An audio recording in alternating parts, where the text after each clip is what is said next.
பகல்காம் பயங்கரவாத தாக்குதல் சம்பவத்தை அடுத்து இந்தியா பல்வேறு அதிரடி நடவடிக்கைகளை எடுத்து வருகிறது. அதில் பாகிஸ்தானுடனான சிந்து நதி ஒப்பந்தத்தையும் இந்தியா நிறுத்தி வைத்தது.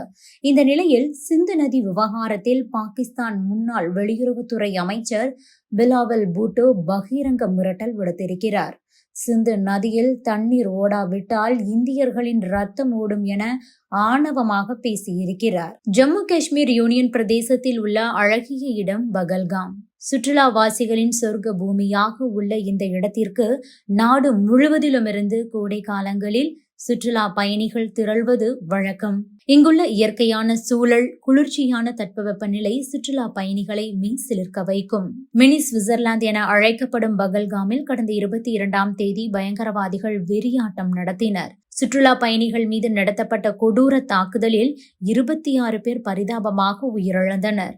இந்த தாக்குதலுக்கு தடை செய்யப்பட்ட பயங்கரவாத இயக்கமான லஷ்கர்-இ தொய்பாவின் நிழல் அமைப்பு தான் பொறுப்பேற்றிருக்கிறது. தடை செய்யப்பட்ட இந்த அமைப்புக்கு பாகிஸ்தான் உதவி செய்ததும் அம்பலமாகி உள்ளது. பகல்காம் தாக்குதலை அடுத்து இந்தியா உடனடியாக பாகிஸ்தானுக்கு எதிராக பல்வேறு நடவடிக்கைகளையும் எடுத்தது.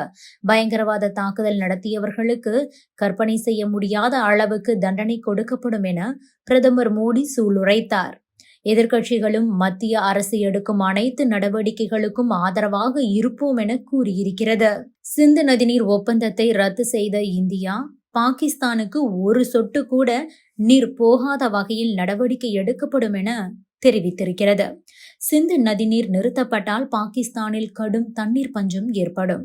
அது மட்டுமின்றி 80% விவசாயம் பாதிக்கப்படும் என்பதால் அந்த நாடு அலறத் தொடங்கி உள்ளது.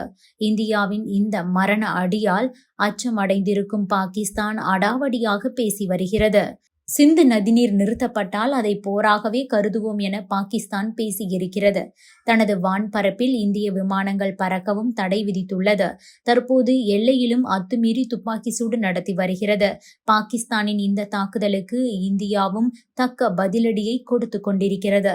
இதற்கிடையே பாகிஸ்தானின் முன்னாள் வெளியுறவுத்துறை அமைச்சரும் பாகிஸ்தான் மக்கள் கட்சியின் தலைவருமான பிலாவல் பூட்டோ சர்தாரி ஆணவத்துடன் பேசியிருக்கிறார். பாகிஸ்தானில் பொதுக்கூட்டம் ஒன்றில் பேசிய பிலாவல் பூட்டோ என்ன சொல்லியிருக்கிறார் என்றால், இந்தியாவுக்கு நான் ஒன்றை சொல்லிக் கொள்கிறேன். சிந்து நதி எங்களுடையது. அந்த நதி எங்களுடையதாகவே தொடர்ந்து இருக்கும். ஒன்று, நமது தண்ணீர் அந்த நதியில் பாயும், இல்லையென்றால் அவர்களின் ரத்தம் ஓடும். தங்கள் உள்நாட்டு பாதுகாப்பில் கோட்டை விட்ட இந்தியா மக்களின் கவனத்தை திசை திருப்ப பாகிஸ்தானை பலிகடா ஆக்குகிறது என கூறியிருக்கிறார். ஆனால் பகல்காமில் இந்த தாக்குதலை நடத்தியதே பாகிஸ்தான் ஆதரவு தீவிரவாதிகள் என்பதை பிலாவல் பூட்டோ அங்கு சொல்லாமல் விட்டுவிட்டார். இந்தியாவிடம் இருக்கும் காஷ்மீரை தங்களால் கைப்பற்ற முடியவில்லை.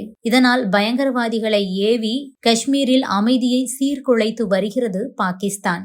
இதை செய்யும் பாகிஸ்தான் அங்கு அவர்களின் மக்களிடம் இந்தியாவை பற்றி தவறான எண்ணத்தையே விதைத்து வருகிறது. சிந்து நதிநீர் ஒப்பந்தம் 1960ஆம் ஆண்டு நவம்பர் மாதம் 27ஆம் தேதி பாகிஸ்தானின் கராச்சி நகரில் கையெழுத்தானது. இந்த உடன்படிக்கையில் அப்போதைய இந்திய பிரதமர் நேரு, பாகிஸ்தான் பிரதமர் முகமது அயூப் கான், உலக வங்கி சார்பில் எலிப் ஆகியோர் கையெழுத்திட்டனர். இந்த ஒப்பந்தத்தின்படி இந்தியா மற்றும் இந்தியா வழியாக பாகிஸ்தானுக்கு செல்லும் 6 ஆறுகளை பயன்படுத்துவது தொடர்பாக தீர்வு காணப்பட்டது. மேற்கு ஆறுகளான சிந்து, ஜீலம் மற்றும் செனாப் ஆகிய 3 ஆறுகளின் உரிமை பாகிஸ்தானுக்கு வழங்கப்பட்டது. இந்த ஆறுகளின் நீரை இந்தியா மின் உற்பத்தி போன்ற திட்டங்கள் மற்றும் குடிநீருக்காக மட்டுமே பயன்படுத்திக் கொள்ளலாம். கிழக்கு ஆறுகளான ரவி, பியாஸ், சட்லஜ் ஆகிய 3 ஆறுகளின் நீர் முழுவதையும் இந்தியா பயன்படுத்திக் கொள்ளலாம். இந்த நதிகளில் இருந்து எவ்வளவு நீரை வேண்டுமானாலும் எடுத்துக் கொள்ளலாம்.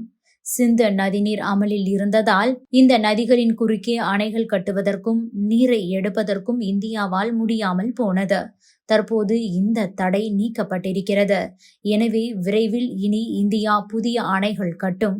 அதேபோல ஆற்றின் போக்கினை திசை திருப்பி அதனை கங்கா அல்லது யமுனையுடன் சேர்க்கவும் வாய்ப்பு உண்டாகி உள்ளது. இதனால் இந்தியாவில் நீர்வளம் செழிக்க வாய்ப்பிருக்கிறது.